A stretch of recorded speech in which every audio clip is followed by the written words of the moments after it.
Hello. Now then, I'd like you to listen to a couple of sounds. He was a complete creation of his own making. I was the very, very first in the whole world. I've got plenty of other peoples. I've got 4 sisters and 2 brothers. They've all got plenty of kids. I've got plenty of kids on Jimbo Pixie. So my kids, to me anyway, the best sorts of kids is they all go home to their parents. To do things for him. He wanted me to fondle him. He asked me for oral sex.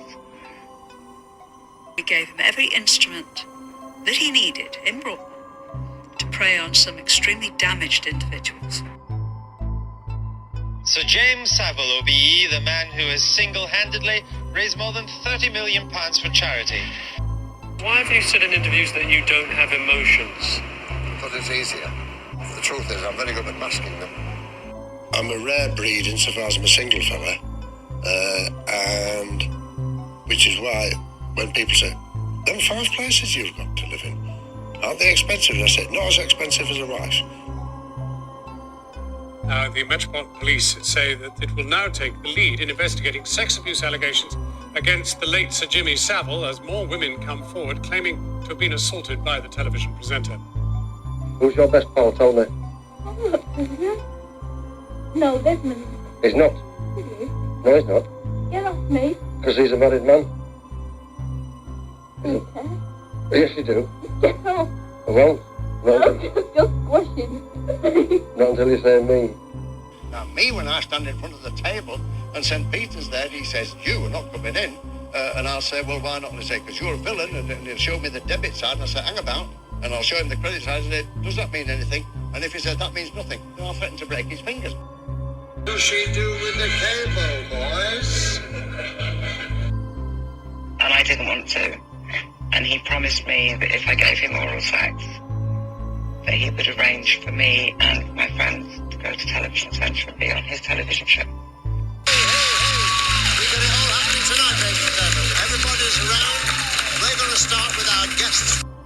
I hope it's been a very good week for you, and here's a very good set of fixings for you. Here we go now with a letter from Leeds. Yeah, Leeds. Me. So I promise I promise. that you, Jimmy Savile, You, Jimmy Savile, are the only one are the only one. in my life. I was 14. Of course I wanted to go to Television Centre. I didn't want to give him oral sex because I thought it was disgusting, but I did it. Okay. Gary Glitter was one example. He was particularly horrible and only interested in getting as much sex as he could possibly get from any girl. I'd start with manipulative, then controlling, and very, very clever. Has become a great British institution. Not bad for just another zany DJ, but there's a lot more to cigar-smoking Jimmy than meets the eye. I can remember seeing him having sex with one of the girls from Duncroft in Jimmy Savile's dressing room. I was the very, very first in the whole world to run a dance to record. You used to be a wrestler, didn't you? I need a lamp. Oh, yeah. I'm feared in every girls' school in this country. Hello and welcome to the Deathcast. I'm your host, best-selling author Ian Tott, and I'd like to thank you for joining me as we prepare to take our 12th look at the life and crimes of Jimmy Savile. Before we get into it, as always, we have our normal plugs. If you'd like to follow me on social media, that would be Facebook, Instagram, or MeWe and YouTube. Just search for Ian Totten, author, or the Deathcast. If you'd like to find any of my books, you can go to tinyurl.com/Totten-books. You can also go to the official website, CorpseCreekPublishing.com. You can find links to all of my novels there. While there, you can also sign up for the show's mailing list, as well as make a donation, buy me a cup of coffee if you'd like to help with the production of this show. If you'd like to become a patron of this show, just go to tinyurl.com/DC Patreon. For as little as $2 a month, you can help support the production of this show. And for those of you who have messaged me asking about Patreon-only content. It is coming. I have the first few cases lined up. I just have to have a moment to sit down and actually record the first episode. If you enjoy this show, please consider liking and subscribing on your favorite podcast app and leaving a 5-star review. Also, don't forget to share the show on social media. Now that all the plugs are out of the way, get yourself something to drink, find a nice comfortable chair, sit back, relax. I've got my coffee, I've got my cigarettes. Let's go into the crypt. When we left off last week, Savile had raised around 5 to 7 million pounds to construct a new spinal injuries center at Stoke Mandeville Hospital. This had much further reaching consequences than just building this spinal injury center. Now at this point, Jimmy is really entrenched with the royal family. He has gone so far beyond what any other television presenter and DJ has ever done. He's actually at this point becoming a confidant of both Prince Charles as well as his wife, Lady Diana. And he's also in the ear of Margaret Thatcher, the current Prime Minister of Great Britain. So much so, in fact, that as he's giving her little hints and nudges that he would like a knighthood, Thatcher really begins to take this under consideration and actually begins to reach out to people in that particular area of the government. And she's going to do this over the course of the rest of the decade, every time the Queen's New Year's honors come up, trying to get Jimmy a knighthood. And every time that it comes up, she's going to be told the same thing, which is basically, he's kind of unsavory. The things he's done in the past, the things that he's saying in the press, we really don't think it's a good idea. Some people have put forth the idea that those who were helping to make the decisions as to who gets a knighthood or not may have known that Savile had a predisposition for young girls. It is known that throughout the preceding years, there had been a number of complaints lodged against Savile from the various families of girls that he had taken advantage of. Although, if you've been following this show at all, you'll know that none of these ever came to anything. They never made it into the papers. There was never court cases associated with them. There is a good amount of evidence that suggests that Jimmy did in fact pay off the families of some of these young women. But there is no evidence to state that the government, specifically the royal family, had any inclination of what it was that he was doing away from the prying eyes of the public. And you have to imagine that someone who is as powerful and as well known as Savile, security forces, everyone in Great Britain who would have a reason to be checking into Savile would know if he was going out and was molesting girls, especially to the levels that it has been claimed that Savile molested girls. If you look back around 2013, 2014, the numbers that are thrown out there are absolutely astonishing. 3, 4, up to 1,000 supposed victims of Jimmy Savile. Unfortunately, there isn't a whole lot of concrete evidence to back up the majority of these claims. As I mentioned in other episodes, many of the young girls that Savile took advantage of were willing participants. That's not just me saying that, this is by their own admission, with decades of hindsight to allow them to realize that, the things that I did were wrong, and what he got me to do was even more wrong. But we're not going to be focusing solely on Savile's love life. As the 80s wore on, Savile really began to court controversy after controversy. First one of these that we're going to look at this week involves his relationship with Broadmoor Mental Hospital, which I talked about a little bit last week and in previous episodes. Broadmoor was really a hospital for those who were deemed criminally insane. Savile had latched on to the hospital back in the late 60s, early 70s.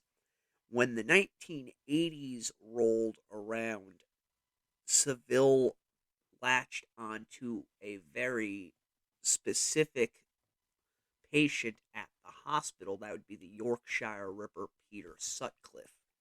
I discussed it some last week. I also discussed the relationship the two of them had in the Yorkshire Ripper series I did. There are those who believe that Savile was actually a participant in the Ripper crimes. It was recently brought to my attention from somebody who lives in that area that the main proponent for this was actually a detective who had worked on the Yorkshire Ripper case, who, after he had retired, came out and revealed the information regarding Jimmy having a dental imprint done of his teeth to try and match it to the bite marks found on one of the victims, specifically because, much like the Ripper, Savile was known to frequent prostitutes in Leeds. And again, as I stated before, one of the victims was found within view of his apartment. From what I have been told, the majority of the police do not believe that Savile was actually involved in the crimes beyond his association with Sutcliffe after the fact.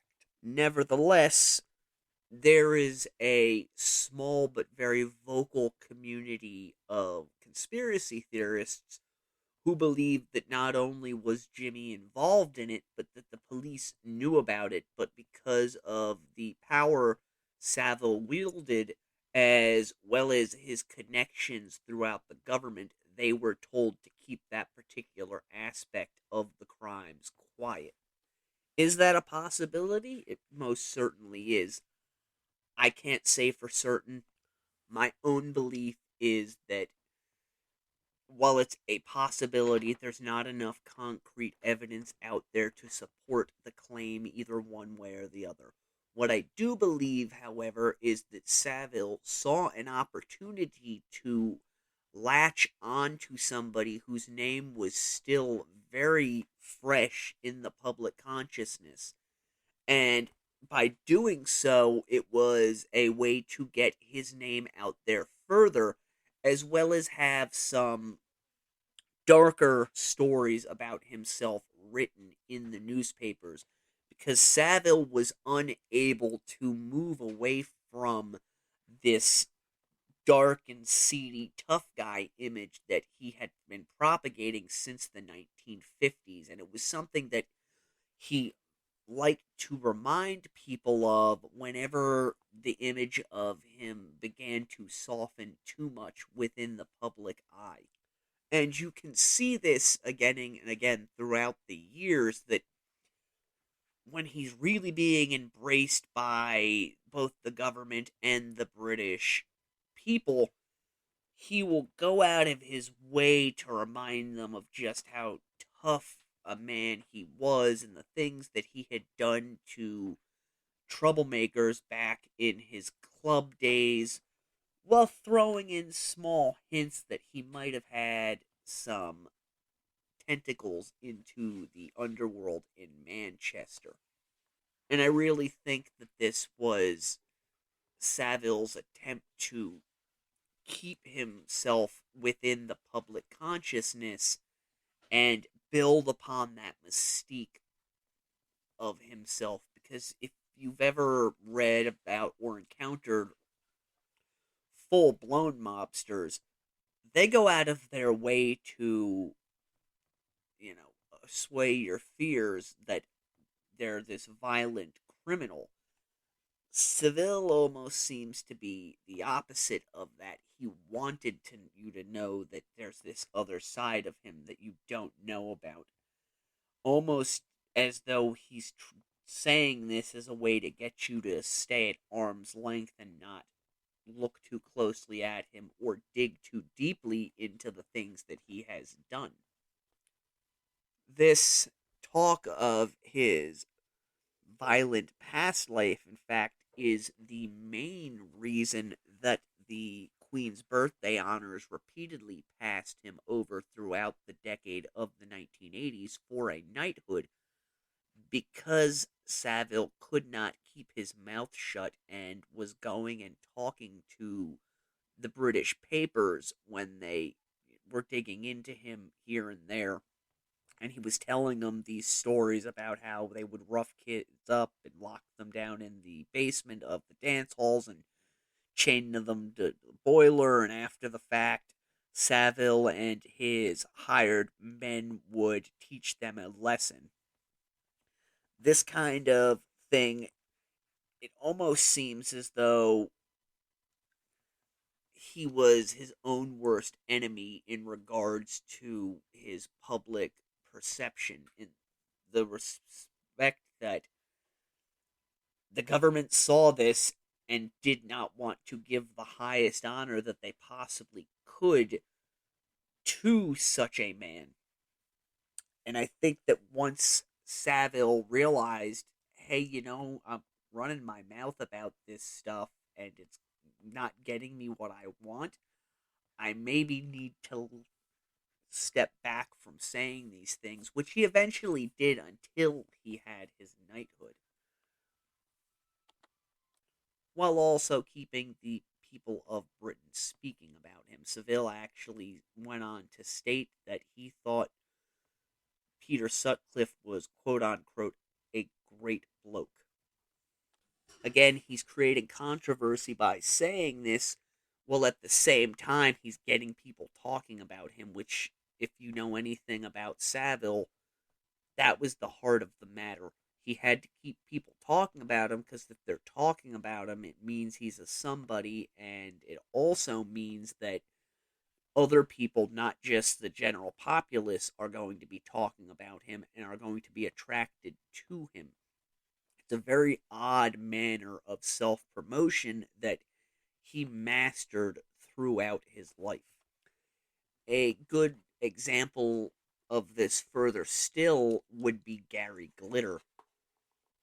I think I talked about this in another episode. If I haven't, Savile came out in support of Glitter once it became known that he was in fact a pedophile who had not only been convicted in Great Britain, but had also been convicted in other countries. And in fact, after finishing a prison sentence in, I believe it was Thailand, I might be mistaken on that because I don't have my Glitter notes in front of me, Glitter was actually expelled from that country after his prison sentence was finished, and there was a large question as to where he was going to land. Savile actually came out and said something to the effect of, who's to say whether he's a pedophile or not? Some people have looked at this as Savile trying to hint at what he was actually into. That's one of those many aspects of Savile that it's hard to tell whether he was doing that, trying to let the public know without letting them know that he was into some pretty seedy stuff, or if it was simply Savile's way of getting the public talking about him, because at the point that he made these comments, he was well into his 70s and had moved on for the most part from the roaring public life that he had enjoyed in the 60s, 70s, and 80s.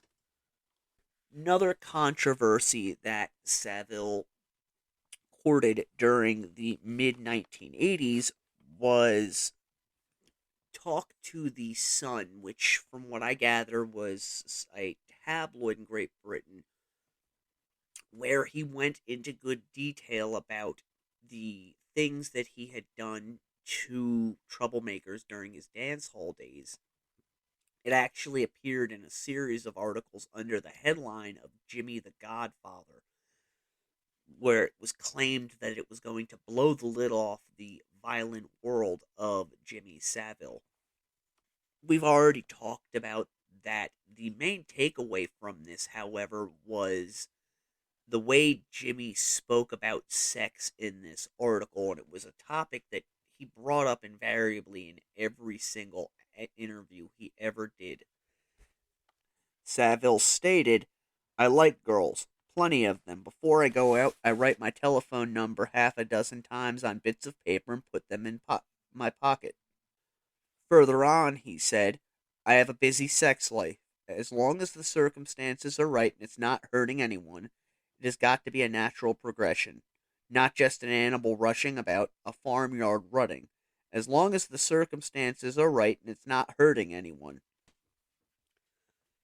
Savile really went to great pains throughout the years to push the idea that not only was there possibly an animalistic mechanism to his sex life, but that he also made certain he was never hurting anybody whenever he had sexual relations with somebody.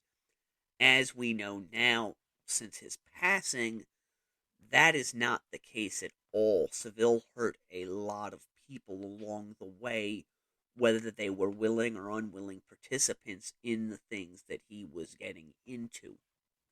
There are women who were young girls back then who were left devastated and severely emotionally scarred by the things that Savile pressured them into doing in order to bask in the glow of his celebrity status.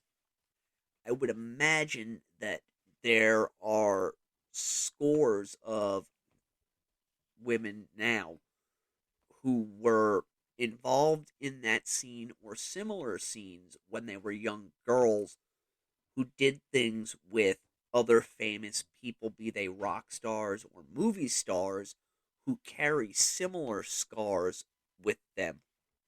Because you have to remember, these people that they were taking advantage of were, for the most part, even if they were legally of age, still mentally and emotionally impressionable. And by being coerced into doing these things, or even if they weren't coerced, even if they was, on their idea, the mind of someone who is that age is much different from the mind of someone who's in their 30s or 40s. And it leaves long-lasting scars upon their psyche, scars that they may not even be aware are there until they reach a point of what I'm going to term, full maturity, when they look back and see, I made this choice, or I was convinced to do this at this period of time, and because of that, I made these choices throughout the course of my life leading up to now, and that's why things are the way they are within my world. And in an episode or two, when I actually read from some of the reports that were published as a result of the Savile revelations, you're going to hear in the own words of these young girls and women who were victims of Savile just what the things that he coerced them to do did to them on a personal level. One last little takeaway from the articles that ran in the Sun is that Savile went to great pains towards the end of the series to point out that he had never taken advantage of a fan, which we know in hindsight was the absolute opposite of reality.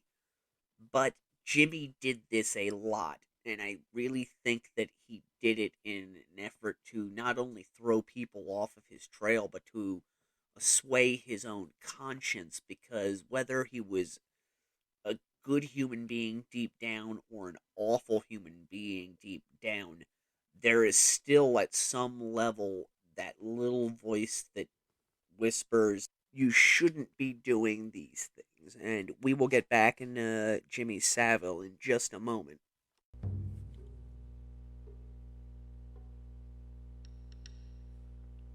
From Ian Totten, best-selling author of The House of Silver Doors, the Blood Gods trilogy, Maggie, a book which New York Times best-selling author Keith Elliott Greenberg has called a classic detective story, well-crafted, and a supernatural vortex.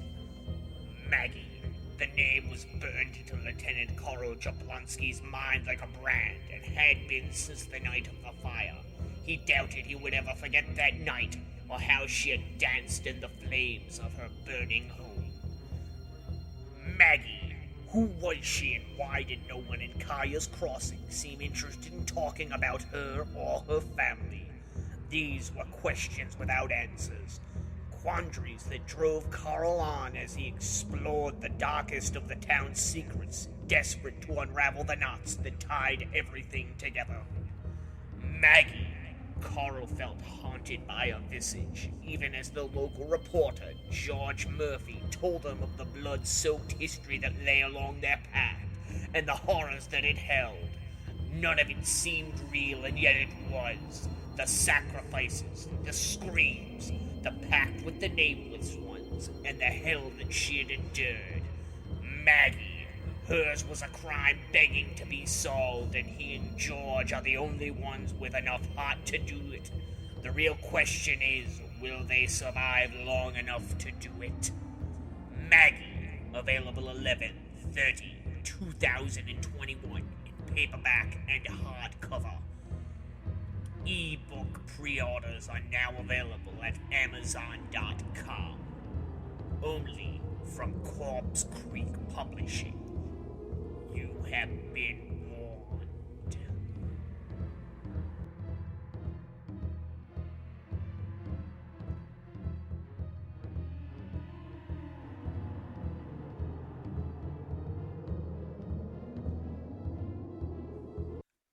We are back. One other little takeaway from the articles that ran in the Sun is that Savile went out of his way at the end to state, parents can trust their 17-year-old daughters with me. They could come and spend the night at my flat if they were stuck for somewhere to stay, and I'd never take advantage. I'm careful who I make love to. I'm very careful to stick to the rules with my girls. I do believe there is some small smidgen of truth in that last statement. From much of what I have read concerning Jimmy, it doesn't seem as though he took advantage of many girls who were not a part of one of his teams. That's not to say that he didn't coerce girls to become members of his teams, but for the most part, he had his group of girls in a particular area, and those are the ones that he preyed upon. He might bring a girl that he took a particular fancy to into the fold, but he really didn't stray outside of abusing the members of his teams very often. At least not in any stories that are actually able to be verified as having happened. Again, as I've stated before, that's not to say that there weren't members of his teams who didn't end up having what I can only term as buyer's remorse, and I don't mean that to sound as cold as it comes across. There were members of Savile's teams who realized a bit too late that what they were doing was wrong, so they turned around and either cut themselves off from all contact with him and with the friends that they had made within his circle, or they turned around and went to a newspaper or a television show. Every time that this happened, because he was known to be so litigious, the individuals involved, whether it be the author of the story or the newscaster, invariably contacted Savile or were contacted by his lawyers and it was known pretty quickly, you can run this story, but you're not going to like the consequences of it. At which point the story would be dropped and the girls would be sent on their way. Some people are scratching their heads wondering, how is this possible? It's very simple. Savile had a lot of money. He had a lot of power. He was seen by the majority of Bretonians as being one thing. If you're a newspaper or a television show and you come out running a story about Jimmy Savile having taken advantage of or abused a young girl, the public backlash that you are likely to get is going to be devastating, whether the story is true or not. But not only that, Savile is going to sue you into oblivion because of the libel laws in Great Britain. If there is no physical proof that a crime has taken place and you come out publicly and say it took place, you're in deep shit. The newspapers, the television, news broadcasts all knew this. So whenever these types of stories involving Savile came up, they were very quick to move away from them. It was Savile's way of doing damage control, much like he did damage control after there was a bit of a public backlash to the Sun articles under the headline Jimmy the Godfather. He went to another newspaper and clarified things a little better to kind of soften the public image again. And this is what I was talking about when I said that Savile really was his own worst enemy at times. There was backlash from the articles that ran in the Sun. These articles weren't something that the Sun just came forward with on their own. Savile actually gave them these interviews, but when the public backlash turned out to be more negative than positive, Jimmy went into damage control mode and immediately turned around and started giving interviews to other media outlets in an effort to soften what had been done from the Sun articles. And he did this a lot. Anytime he misstepped and said something that he shouldn't have publicly said and there was backlash that would look like it was going to get on him and cause him problems, he immediately took another tact and manipulated the public consensus of him by giving a softer, kinder, gentler version of himself to this group over here to kind of get rid of the blowback that came from what he had told the group on the other side. In this particular instance, Savile went out of his way to point out that the real girls in his life were the patients at Stoke Mandeville and other hospitals throughout Great Britain. And he cited specific cases of young girls who were in a really bad way that he really went out of his way to help and bolster the spirits of. This was how Jimmy did his damage control, and as the 80s roll on, he continues to do this kind of damage control after giving less than positive interviews concerning himself. In 1987, Savile was done as far as being a DJ on BBC Radio 1. Some sources state that he was actually fired from the station, while Savile went out of his way to try and spin it as it was more of his decision than it was the radio station's. News leaked that Savile had been let go from BBC One before Jimmy was ready for it to come out, and the radio station scrambled, putting out press releases and interviews where they basically stated that they had begged and pleaded with Jimmy to stay, but through the magnanimous nature of Savile, he had decided to move along so that somebody younger could have his position, spinning it that with the youth unemployment being what it was in Great Britain at the time, it was only right that he, who had been there for so long, allow someone who was in need of and worthy of having a job take it. The following year, in 1988, there was a lot of shake-up within the British press because there had been a lot of mismanagement throughout the health services in Great Britain. And one of the areas of contention was the administration of Broadmoor Hospital.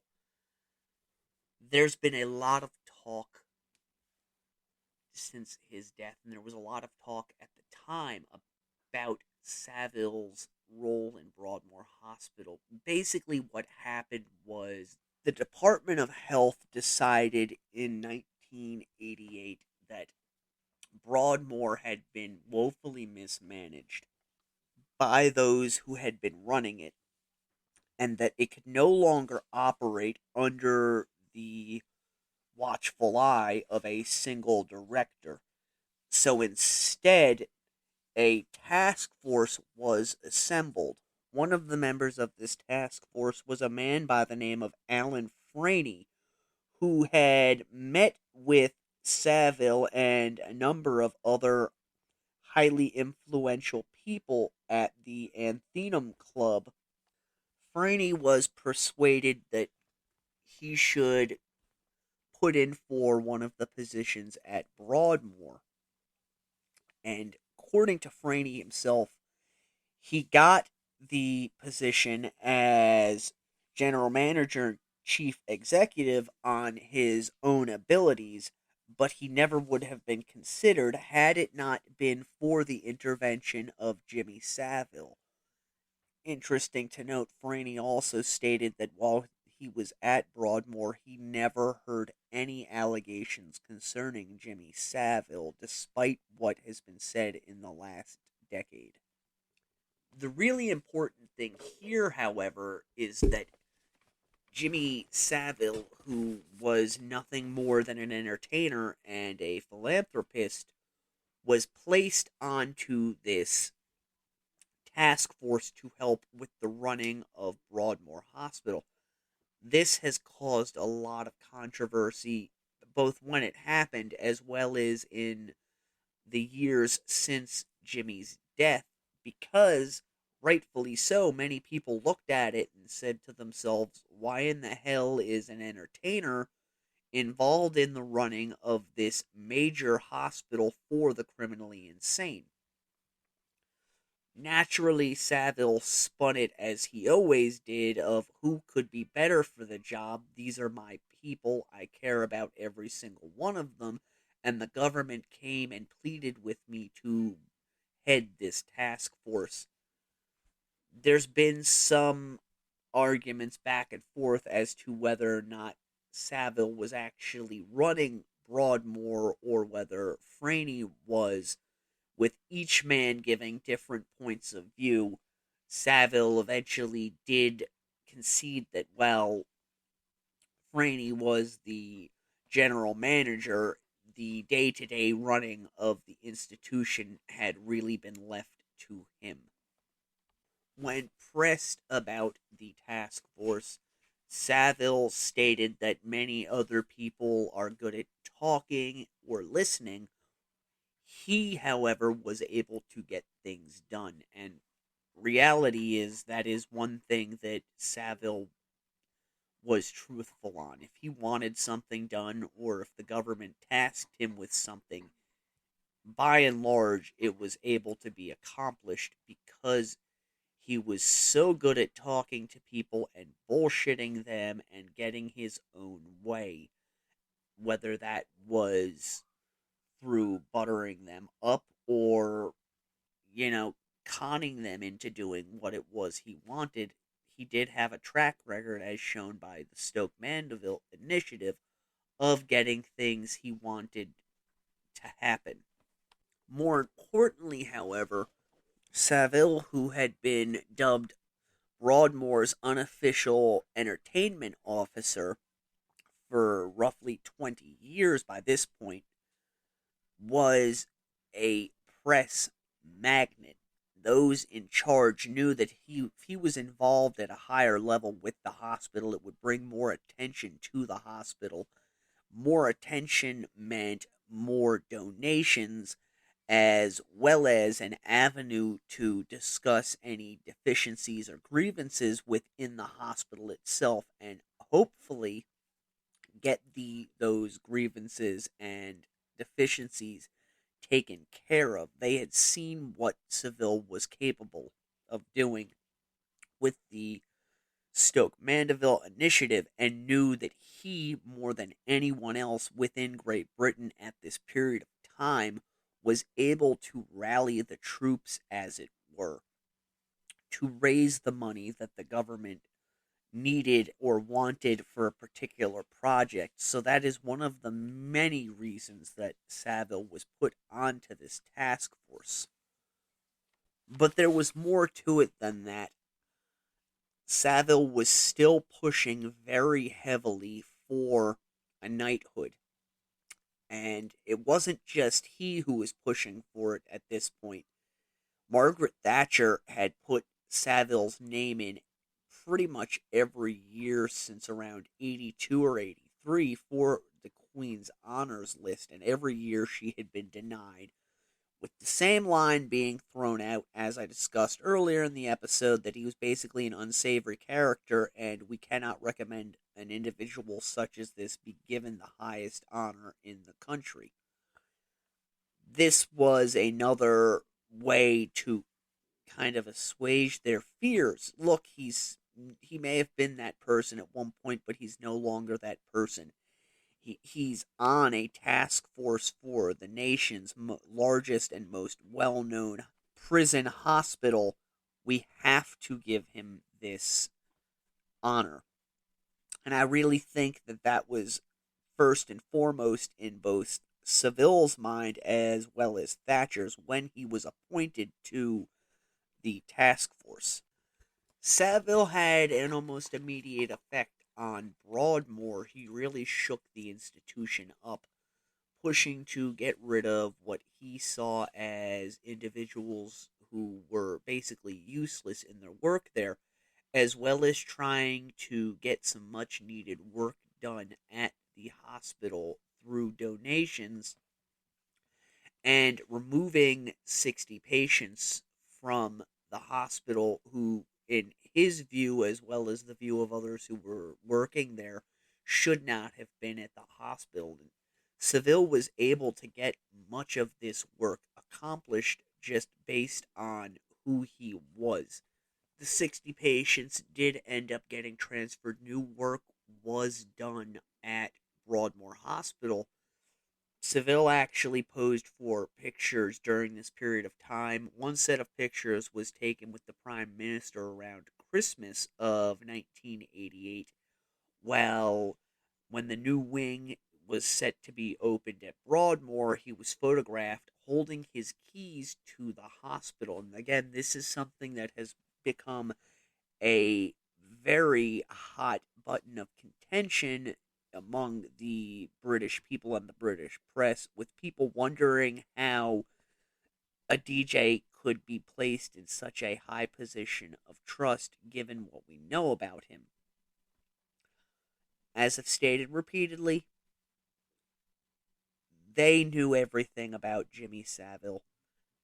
They knew that he was taking advantage of some very young girls, but they did not see him as a pedophile because he wasn't. He was a sexual predator, big difference there, who preyed on those who came within the circle of his influence and were open to such things. Now, there are those who will state that the government had to have known he was a pedophile just as they knew that the former MP from Rochdale, Sir Cyril Smith, was a pedophile.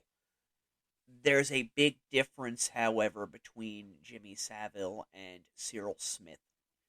Savile preyed on young girls, and he was an entertainer. Cyril Smith, however, was an MP. It just means he was a member of Parliament.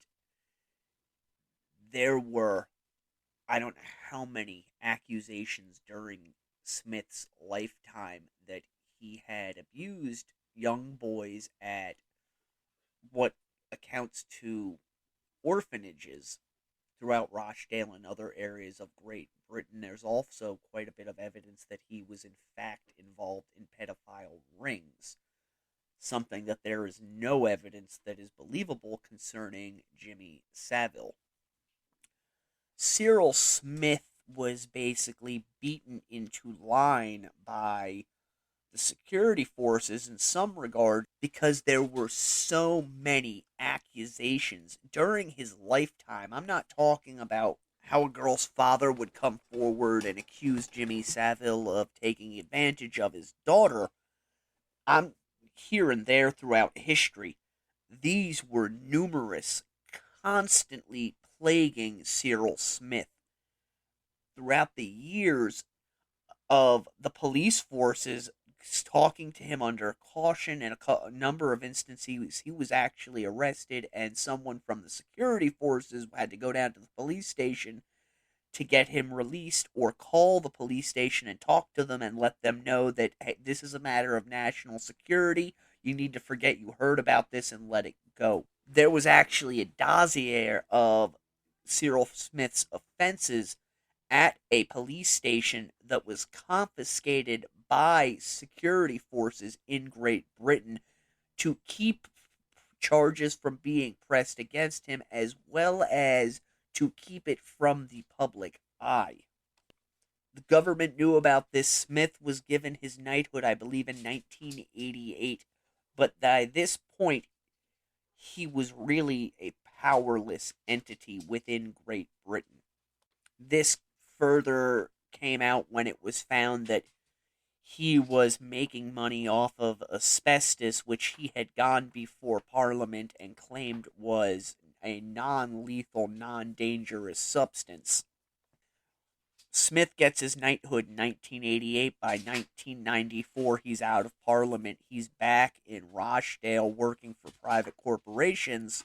Even with his knighthood, he is without power for the most part. Savile was always in power. And I honestly believe, just on researching him, that had the government decided that he was a pedophile, they would not have allowed him to reach the heights that he reached. Jimmy reached heights that Smith could never even hope to have reached. And unlike Smith, he was open in his way about the things that he had gotten into and the things that he continued to get into. Based on that and the fact that he was simply an entertainer, I find it highly unlikely that the government would have approved his appointment to Broadmoor or allowed him to get as close as he did to the royal family and Margaret Thatcher and given him a knighthood eventually, had he been what he has been claimed to be since his death. Savile had everyone on his side, whether it was the British government, the British people. He was really breathing rarefied air as we end 1988 and move into 1989. Whereas Smith was really at the end of his run. Again, he leaves Parliament in 1994. His reputation is basically destroyed by the revelations concerning his making money off of asbestos. He disappears. Outside of Rochdale, he's not heard of much after that. Jimmy Savile ends up staying in the public eye as the next 2 decades move on, as you're going to see, albeit in a much scaled back capacity. He's still there. That is one of the many reasons why I don't believe the accusations as they stand now concerning him, because I cannot believe that the government would not be aware of this and would give so much power to someone were it true that he was doing the things that it was said he was doing. It's just unfathomable. People like to throw out that the governments are filled with pedophiles, things of that nature. To me, that's just a conspiracy theory, because anytime an individual in one of those positions is found to be one, they're gone real quick. Jimmy didn't have that type of thing. Cyril Smith, once there were so many accusations against him in the 1980s, really saw his power cut in half. If you look into him, he was very popular and powerful throughout the 60s into the 70s. The early 1980s, he starts losing quite a bit of power. By the end of the 80s, he has nowhere near the power that he had once commanded. Jimmy never had that. Even though he was out of the public eye for much of the time in his final years, he still wielded great power. That is it for this week. I hope you enjoyed part 12 of the life and crimes of Jimmy Savile. Again, if you like the show, please leave a 5-star review on your favorite podcast app. If you didn't like the show, just move along. Until next week, I am your host, Ian Totten. The Deathcast is a production of Corpse Creek Publishing. Stay morbid.